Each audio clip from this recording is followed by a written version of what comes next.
अगर आपको कल इंडियन आर्मी के लिए कोई व्हीकल चूज करना हो तो आप क्या सिलेक्ट करोगे?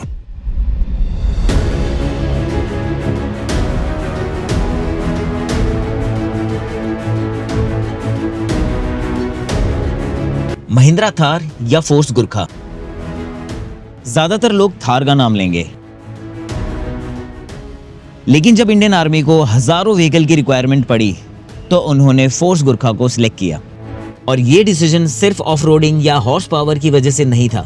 इसके पीछे लॉजिस्टिक है, इंजीनियरिंग है, मिलिट्री डॉक्ट्रिन है और कुछ ऐसे फैक्टर जिनके बारे में आम बायर्स नहीं सोचते। और आज हम देखेंगे कि इंडियन आर्मी व्हीकल कैसे सेलेक्ट करती है, क्यों थार के होते हुए भी गुरखा को प्रेफरेंस मिली, और सबसे इंपॉर्टेंट, क्या गुरखा वाकई में इंडियन आर्मी के लिए बेस्ट ऑप्शन है। वीडियो के एंड में मैं आपसे एक सवाल पूछूंगा जो शायद आपका पर्सपेक्टिव ही चेंज कर दे।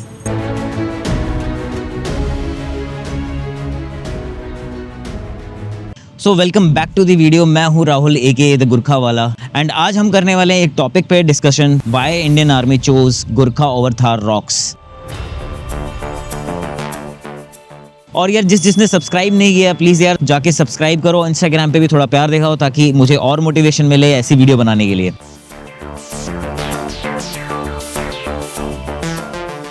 सबसे पहले हम एक मिसकंसेप्शन क्लियर करते हैं। एक सिविलियन और इंडियन आर्मी व्हीकल को बिल्कुल अलग नजरिए से देखते हैं। जब एक सिविलियन एसयूवी परचेज करता है तो वो कंफर्ट देखता है, फीचर्स देखता है, टच स्क्रीन देखता है और माइलेज देखता है।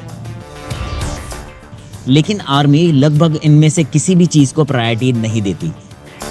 आर्मी का पहला क्वेश्चन होता है, अगर व्हीकल 15,000 की फीट पे जाके ब्रेकडाउन हो गया तो, अगर स्पेयर पार्ट मिले ही ना तो, अगर -20 डिग्री में गाड़ी स्टार्ट ही ना हो तो, एंड अगर कहीं ब्रिज डिस्ट्रॉय हो गया और व्हीकल को रफ ट्रेन से निकलना पड़े तो।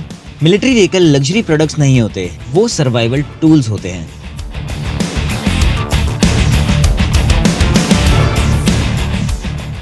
इंडियन आर्मी दुनिया के सबसे डाइवर्स टेरेन्स पे ऑपरेट करती है।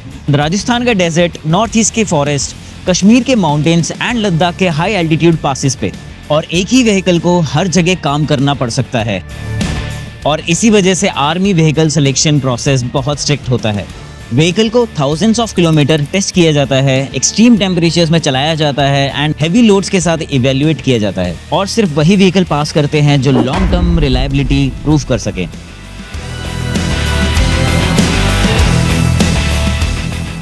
फोर्स गुरखा की स्ट्रेंथ क्या है?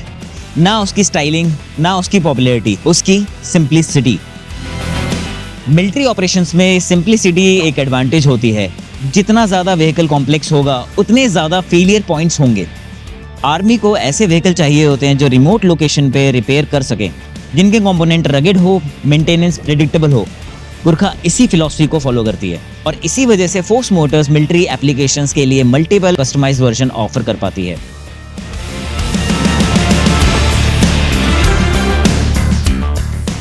अब सबसे इंपॉर्टेंट क्वेश्चन, अगर थार इतनी कैपेबल है तो आर्मी ने थार को लार्ज स्केल के लिए क्यों नहीं प्रेफर किया? सबसे पहले ये समझना जरूरी है कि कैपेबिलिटी और सूटेबिलिटी दोनों ही अलग चीजें हैं।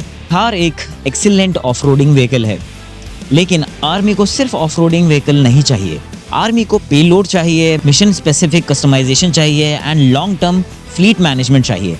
आप किसी भी व्हीकल को बेस्ट एसयूवी बोल सकते हैं, लेकिन आर्मी के लिए बेस्ट मिलिट्री प्लेटफॉर्म होना एक अलग चैलेंज है।